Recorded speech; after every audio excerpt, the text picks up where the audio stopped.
On today's show, I am back again, for real this time, recapping last night's lovely walk-off victory courtesy of one Sir Jake the Rake Cronenworth, as well as taking a look at the general state of the Padres, given not just that Brewers game, but also the previous series against the Mets and the Phillies, and then taking a look at what could happen at this trade deadline. What's the perspective? What are we going to do? All that and more. Let's get into it.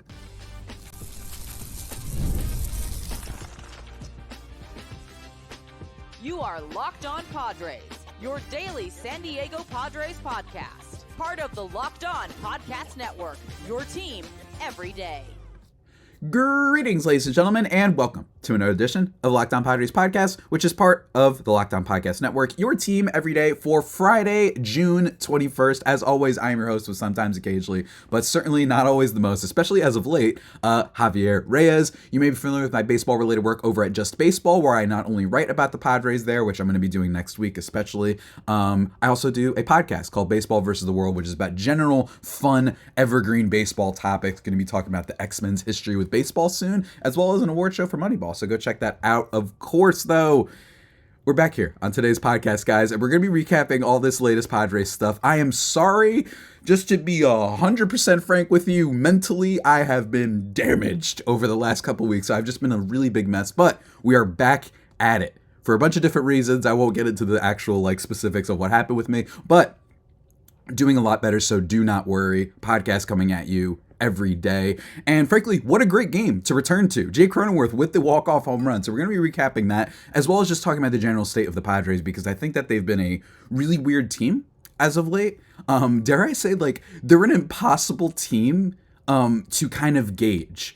Especially compared to last year, because last year, while yes, the record very above 500, then below 500, it had that vibe of you can never go on a winning streak. That is true, but unlike last year, there's so many positives in a vacuum, and when it comes to certain players, especially the aforementioned Cronenworth, and just things that they've been doing better in, that it's kind of hard to give a definitive take on this team, because they're really weird in a lot of ways, guys. Today's episode, though, is brought to you by Tax Network USA. Did you know that it's never too late to resolve your tax issues with the IRS? Do not wait. Trust me, reduce your tax debt and get help from a team of licensed tax professionals. Call 1-800-549-1000 or visit tnusa.com/locked on.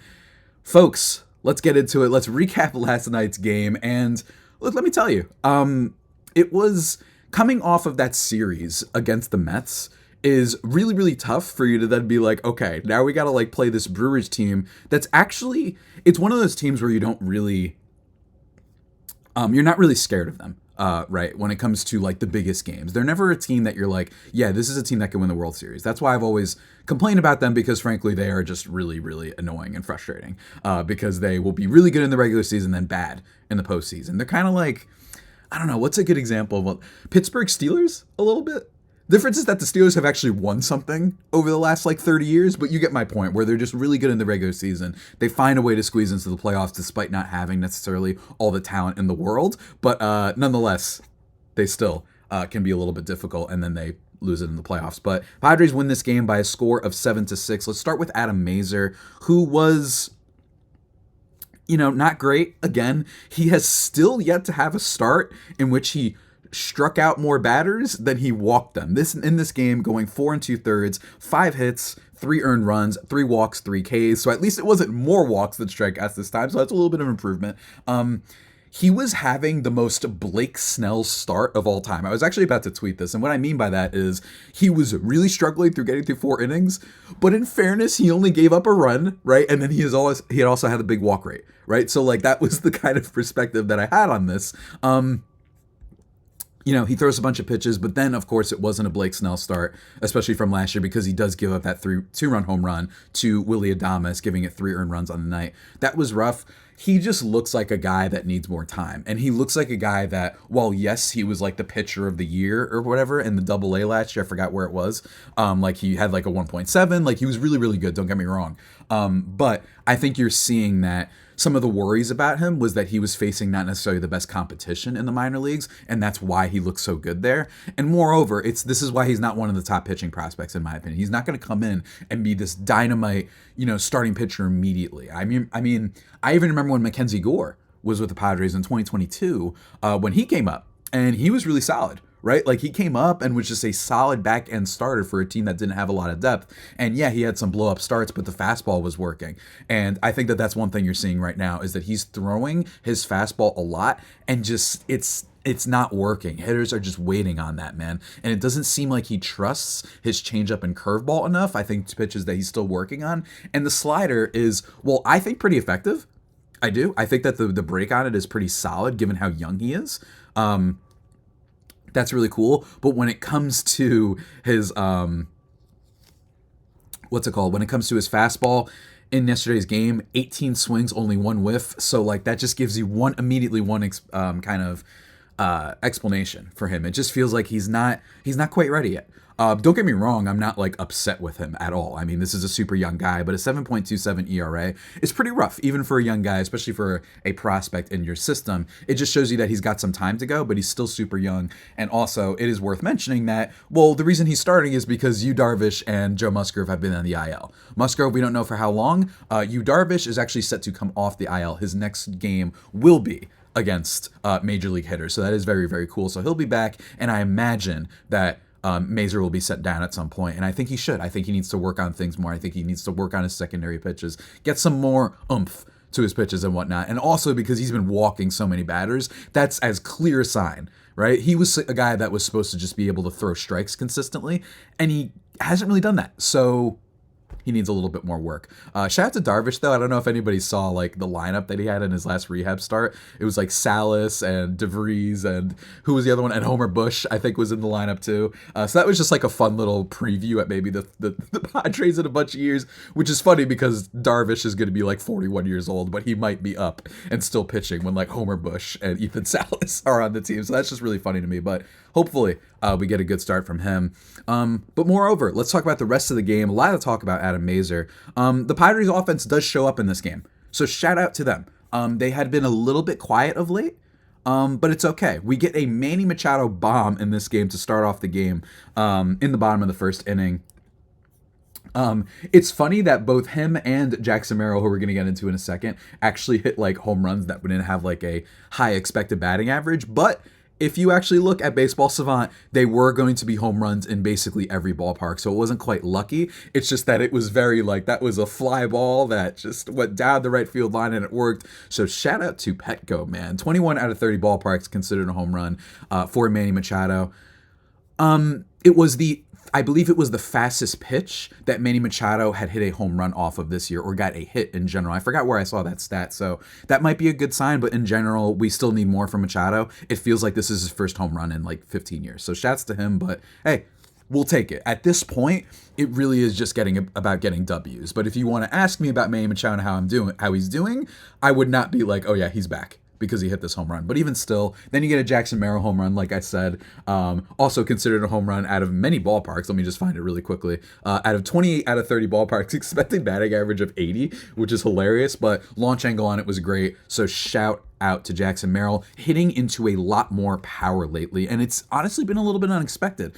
I thought this was a guy that would hit like 10 home runs, maybe, this year. That's what I thought was going to happen. I thought maybe he would just be he's been so good this year, and that's even before this power surge. Just a better batter than Trent Grisham. At the very minimum, I feel like he puts together productive at-bats. Yes, he'll swing at some weirdness sometimes, but he makes contact more than like most players should at his age, and he plays the good defense. But lately, Jackson Merrill, this one from OptaStats on Twitter, Jackson Merrill of the Padres is second center fielder, 21 or younger in MLB history, to hit 6+ home runs in an 8-game span, counting only home runs while playing center field. The other was Willie Mays from July 15th to July 22nd, 1951. Is it a little bit of a cherry pick stat? Yeah, a little bit. The whole hitting 6 or more home runs in an 8-game span, that's like a very specific type of time frame. But even still, I don't care. They brought up Willie Mays, RIP, by the way, a legend of the game. And that's why I wanted to bring it up, frankly, because that's just super awesome. So shouts to Merrill, but of course, that wasn't it, folks. That wasn't it whatsoever. And we're going to talk about the rest of the game and the state of the Padres in just a second. But first, I want to take a second to talk to you about Stitch Fix. And no, I'm not talking about my beloved blue furball who is a menace to society. Shout out to Lilo and Stitch, one of my favorite movies ever. You know, that instant confidence boost you get from your outfit, your fit, you want to look drippy. It makes you feel good. And that's what I get with Stitch Fix. With Stitch Fix, you get a stylist who understands your style, size, and even most importantly, your budget. They do all the shopping for you. It's the easiest way to update your wardrobe this season. Professional stylist, frankly, I could end the ad read right there. I don't understand. They help you out and choose everything. Look, this might shock y'all, but I'm not exactly the best when it comes to style. I'm actually just realizing over the course of this that I'm wearing a Los Angeles Clippers shirt right now. I know, forgive me, folks. I forgot that I was even wearing this. But look, I'm not a big style person, but they help you out. And what I love also, shipping, returns, and exchanges are always free. So if you don't love something, you can just send it back. But they've got you for all sorts of different clothing. They send you everything, man. They send you everything just for you, your size, budget, everything with Stitch Fix. It's really cool. It's like they kind of have like, what's that called? Like telekinesis? Telepathy. There we go. Telepathy. They kind of just know what you want and what you're looking for, and they can help you out. So that's awesome. And, as a fool, having a professional is very helpful. So go check that aisle style that makes you feel as good as you look. StitchFix.com/MLB for $100 off. That is the offer. StitchFix.com/MLB. Must redeem within 7 days of sign up. Go check it out.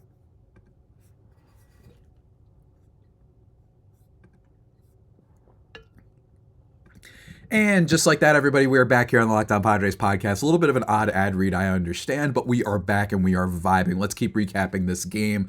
Like I said, love to see that from Jackson Merrill. And I really just think, yes, he has some issues, but as a 21-year-old, do I care that he has had these rookie wall moments? No, I really just don't. I don't care.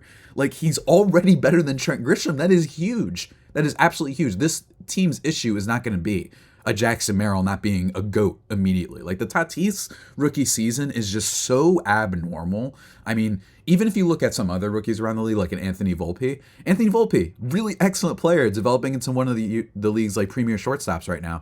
Wasn't amazing his rookie year, but he still was pretty solid. So I think that's kind of the vibe that I'm getting right now, is he has some issues to work on, but at the minimum, he's better than Grisham, and I think that it's really impressive, the power that he's been tapping into lately.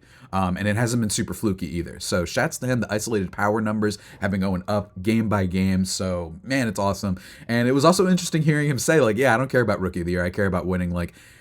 Don't get me wrong. I'm not always a fan of the athlete modesty, because I don't want to always take it at face value, because I think that they do care about winning that stuff. You know why? Because it helps them in the future with how much they're going to get paid and whatnot, and it feels good. Everyone wants to get awards and stuff. But I also don't blame them, because people will consider that being selfish and all that stuff, even though it shouldn't be. I love it when athletes come out and say that. But nonetheless, with him, I do think that there's some genuineness there, because you've seen all year him celebrating, him getting amped when they win. And it's sometimes not even have to do with him. Tatis hitting the home run that put them ahead in that Cubs game, you could see him dancing around and all that, and he gives them a high five. He has that drive to him that I love. It's intoxicating. It really is. It reminds me a little bit of early Tatis, honestly. Tatis, I think, for a lot of different reasons we don't have to get into, has been a little bit more, reserved in his celebrations and his attitude and whatnot, understandably so. But with Merrill, it's just been so cool. So I do kind of believe him when he says that. But anyway, moving on. Shout out Yelich, by the way, for messing up in this game. He lost the ball in the what's it called? The lights. So shouts to him. That actually allows the Padres to score at some point. But Tatis also hits a bomb in this game, the hardest hit ball of the night. Absolute nuke. 446 feet, 111.8 miles per hour off the bat, 1,000 expected batting average, 30 out of 30 ballparks. Absolute bomb. And it's funny that he had the other hardest hit of the night, which was a single. He goes for 4-5 in this game. Tatis has been awesome, man. Tatis really is fully back. That's the way I see it. His batting average, it feels like not too long ago, was 240, 230 at points, right? It's just been so cool seeing that the expected stats finally came to fruition, and not in a small way, which is one of the things I was wondering. One of the things I was wondering was, is this guy just going to be a good player all year? That's possible. He'll just be really good, but not necessarily MVP form. But I think he's getting to that. And I think that it's only going to get better. The one thing that has been weird with him this year has been the defense. Some people have brought this up. I do want to say that when it comes to fielding, so this year, in right field, he has -2 defensive runs saved and 0 outs above average. So I think that it's worth noting. I don't think that anything has changed. His arm strength is still there. He's just taken just been a little bit off. I think that it's important to note that for defense, it's not a guarantee that you're going to put up like amazing defensive numbers. You might go backwards a little bit, which is why like your Nolan Arenados and Manny Machados and all those guys who are consistently great on defense every year is still awesome. But it is worth noting that like last year, Fernando Tatis Jr. won the Platinum Glove, 27 defensive runs saved and 9 abouts above average. Like that's obscene. That's obscene. Or I'm sorry, 29 defensive runs saved in right field last year, 11 outs above average. So he has taken a step back. He hasn't been quite a plus defender, but I don't think the skills are gone or anything like that. I think he's just had some misplays. He had some misplays early on. I think he'll be fine, but I just want to point out, defense is not a guarantee the way that I think some analysts and some people talk about, or it's like, well, at least you know you're going to get the glove. You don't always know that. Hey, Juan Soto was like +8 outs above average one year, and then you saw what he did with the Padres. So it's not a guarantee that people are going to have defensive excellence, I think. It's just something worth noting on. And hopefully he gets better as the season goes on, but he just hasn't been quite as excellent as he was last year. It's a really big, significant drop-off, which is why his wins above replacement total is second behind Jurickson Profile right now. That's kind of the biggest thing. But nonetheless, Tatis bomb, absolutely love to see it. Always. Then there was Adrian Morejon, who was lit. By the way, his stuff, man. I mean, Morejon still has this vibe to him that we don't trust him, and honestly, that's totally fair. There's just something about him where you're a little bit nervous. But 2.3 ERA, you can't argue with that. 1 1/3, gets 2 strikeouts, no hits, no walks. In terms of the stuff, and you can look it up on Fangraphs, in terms of stuff plus, all of his pitches are at like the highest they've been of his career. This might be his future. And frankly, they need to start using him in more high leverage situations, because that's the issue that they stumbled upon last night. Because, oh boy, Wandy Peralta and Yuki Matsui have just not been good as of late. They're just really untrustworthy. First of all, Yuki Matsui in high leverage situations this year, 7 earned runs in 6.2 innings. According to Fangraphs, that is dreadful. It's been rumored that AJ Preller, that high leverage relievers is something that he's going to be looking at the deadline. I don't know exactly who. Maybe Mason Miller. That's the popular name these days. I don't know who. Maybe Tanner Scott of the Miami Marlins. But it's been a problem. And Wandy Peralta not all that much better. While Matsui doesn't give up any earned runs in this game, he still walks 2, allows a hit, and he has to get saved by Wandy Peralta, who then stays in for the next inning, walks 2, gives up an earned run. You have Enel De Los Santos, who comes in and gets the last out to prevent the damage. It's just those two have been just used in situations that I don't like. I understand that you have to use these guys at some point. You can't just use your Robert Suarez's like every day. You can't just use your Morejons every day. But I do want to start using Morejon a little bit later into the game. I know he's been a little bit less trustworthy, but at some point we got to just trust the stuff, right? And the stuff has been great, and maybe just putting him in there, yes, it's still, there's a weird vibe to him. And frankly, Matsui, I thought that he would be better in high leverage because of his experience closing out big games in Japan, but that has not been the case. So him and Peralta, 3.94 for Yuki Matsui, 4.18 for Wandy Peralta right now. That's got to be better, and in my opinion, you need to swap them around. We shouldn't be seeing those two in high leverage, at least for the next few games, at least in my opinion. But it's also hard blaming just them, because Jeremiah Estrada has fallen off like crazy as of late. And talking about state of the Padres, that's what's happened here. 1 inning, he blows the save. Granted, it wasn't totally his fault. Like, there was a little bit of a misplay potentially from Jose Azocar, but nonetheless, Jeremiah Estrada has been dreadful lately. 8 earned runs in his last 4 1/3 innings. His ERA has ballooned to 3.55 after being at 1.23 just like a little more than a week ago. So I will say with the Hoskins hit, though, it was a little bit outside the zone, so I don't want to hate him too much. At some point, guys, like, I struggle with that. Oh, well, it's bad pitching, bad hitting. At some point, the other team did something. So shouts to them. But Jeremiah Estrada, man, just not good lately. Really, really worrisome. This is the problem with the Padres, is they've just been having a lot of issues lately when it comes to their starting pitching, and their relief pitching has been a lot worse. So while the offense has still been pretty steady for the most part, you just don't know what you're going to get out of literally anybody. Apparently, Matt Waldron and Michael King are the most trustworthy guys on this team now. You know what I mean? So we'll have to see, but there are some troubling developments. The Estrada thing is troubling, and I still think his stuff is great. Maybe he's just having the mother of all regressions right now, but I don't think it's going to be hopefully this bad. But like I said, 8 earned runs in 4 1/3 innings, that's crazy. He's been awful lately, absolutely awful. So hopefully he can turn it around. But nonetheless, it doesn't matter because Jake Cronenworth comes into the game and walks it off. 2 outs, 3-2 pitch. At first, he's looking, was it going to be fair or not? And it is fair. Great call by Dodder Silla, by the way, as well, into the Crone zone. We love hearing that. The engaged, Jake Cronenworth getting engaged was like one of the best things. The second best thing. Yeah, second best thing that's happened to the Padres this year, I'd say, him getting engaged, because apparently that's what it took, and now he is fully back. He's been great. Among first basemen, he's like top 5 in FWAR. He's been amazing in that regard, and I think that he deserves a lot more credit. Yes, he's been dreadful against lefties this year, but he's been so good against righties. He's kind of offset it. He's playing a good first base. Absolutely love to see it from Jake Cronenworth. Great walk-off, and also fun little stat that I think we should bring up. I'm sorry, he's not top 5. He's number 9 in FWAR. First base. Been a little bit better this year. But hey, by the way, him having this good of a season, by the way, just shows you second base, he could give us more defensive value, but he's at first right now. But anyway, fun stat from this game as well. 3 straight walk-off homers in their last 3 games at home is a Padres record, and their first team to do it since the 2019 Dodgers. And there's only 3 other teams that did that this century. So shouts to the Padres.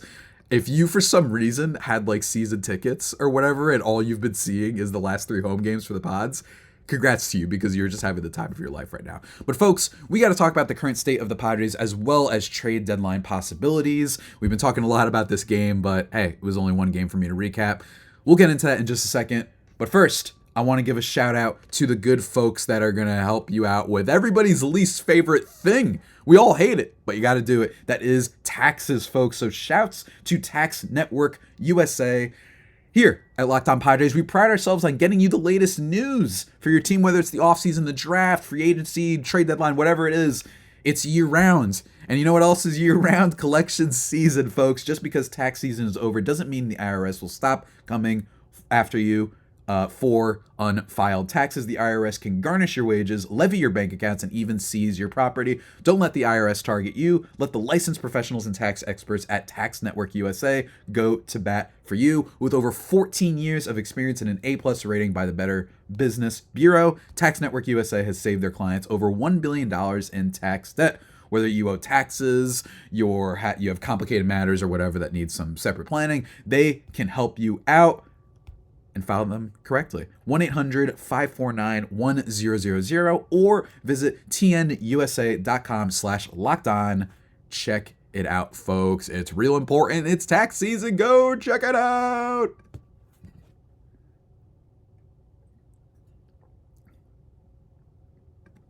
And just like that, ladies and gentlemen, we are in the waning moments of this here Locked On Padres podcast.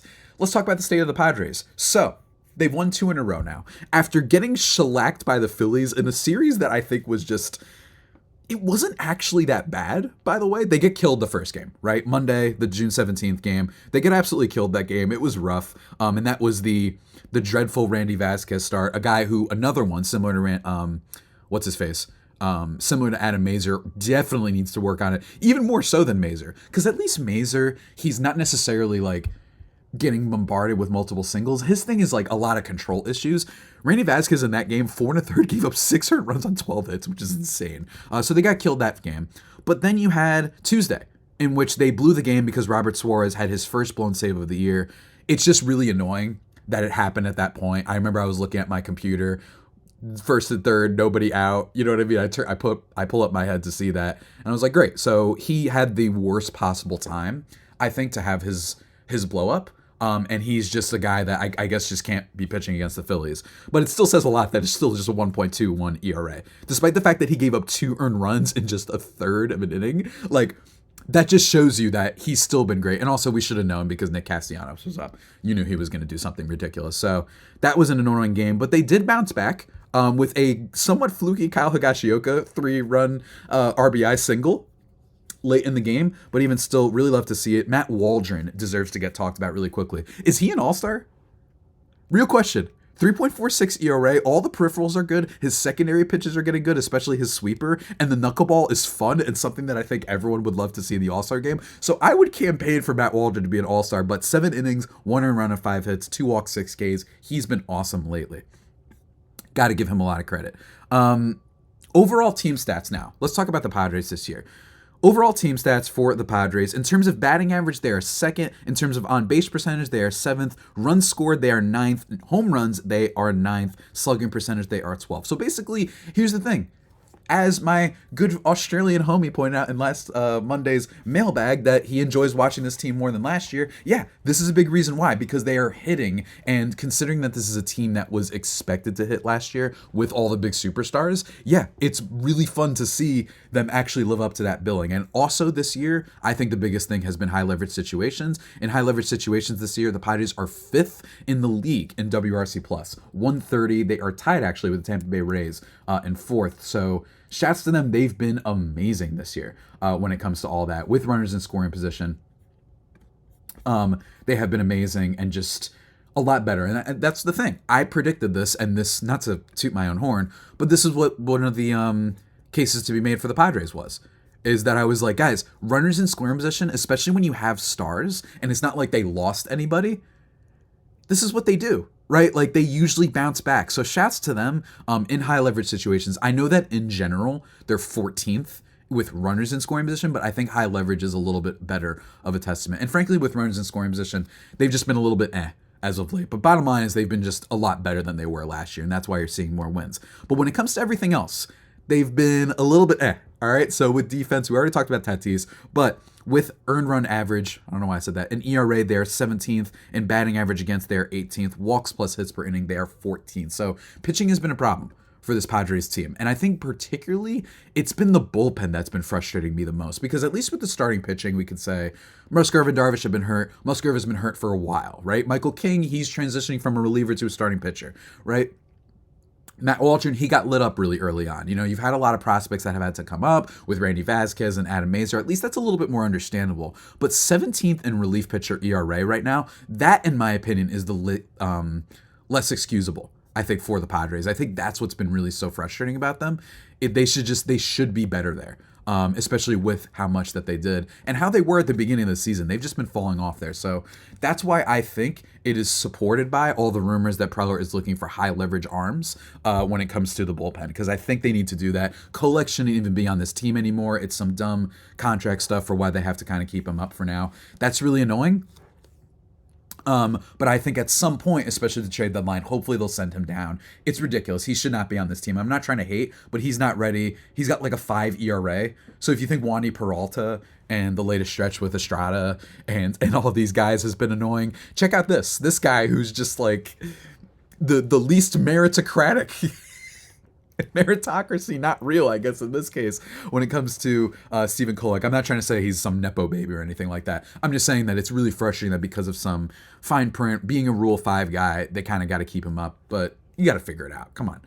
You know what I mean? Figure it out. Figure out something, because you can't just be telling your fan base and trying to make the playoffs, and then you just have this guy who's just dreadful and not very good. So shouts to Stephen Kolek. I hope he gets better, though. In terms of other things with the Padres, though, I like Enyel De Los Santos more than most. I just think that he's been one that I just kind of know what we're getting. He hasn't been as good as of late. His ERA has ballooned to 3.6, but he's still been okay.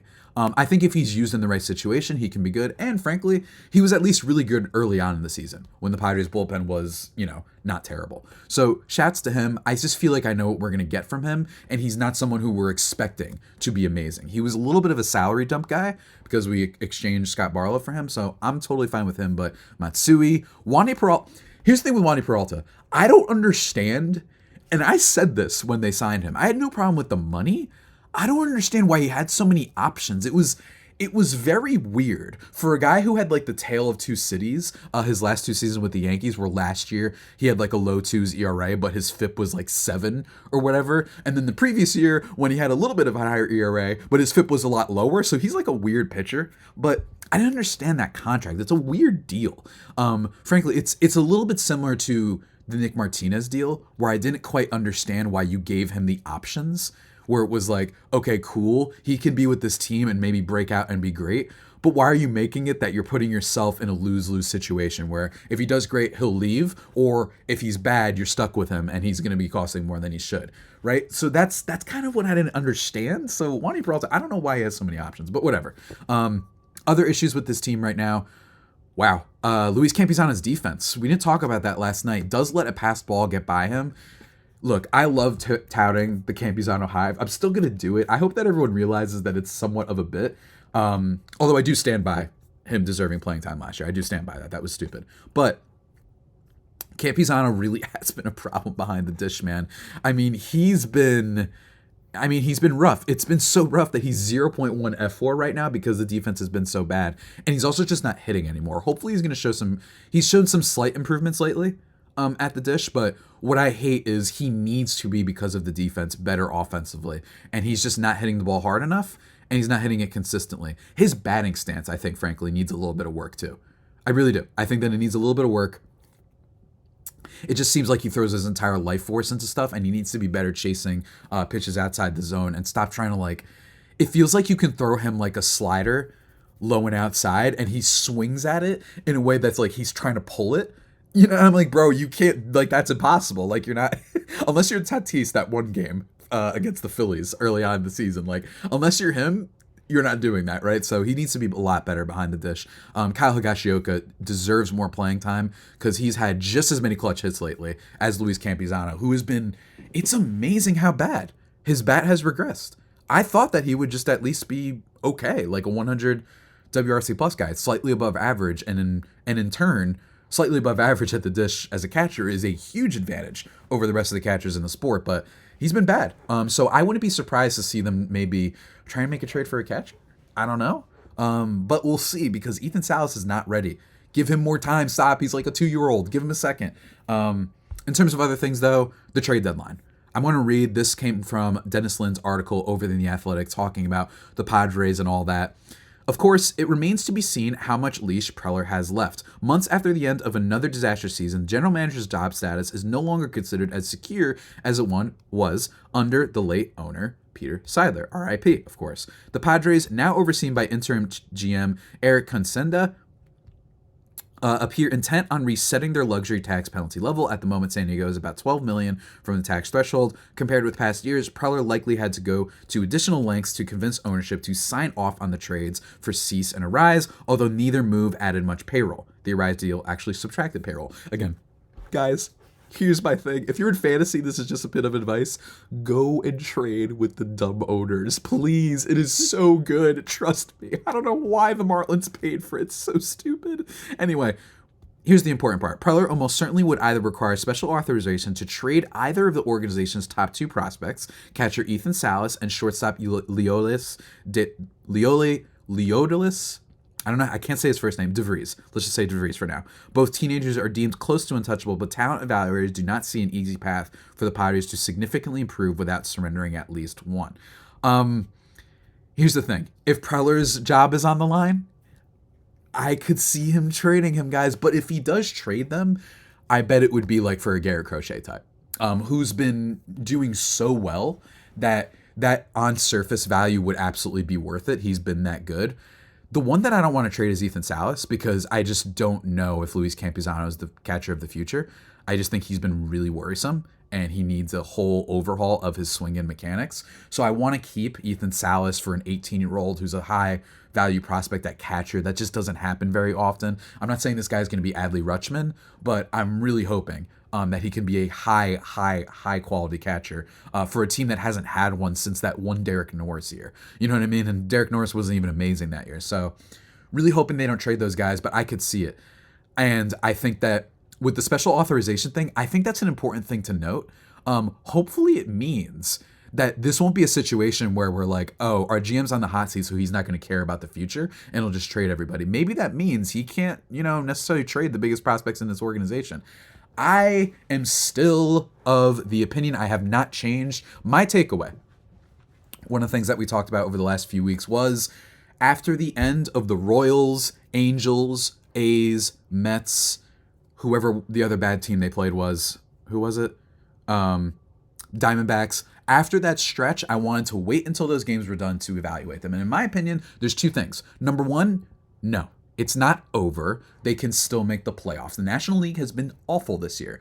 Yes, am I worried that the Nationals are going to make it and then that will be the most embarrassing thing ever? Yes, but the bottom line is the National League has been horrendous this year. The Brewers still might be sellers at the deadline. I'm still not ruling that out because that's what they do.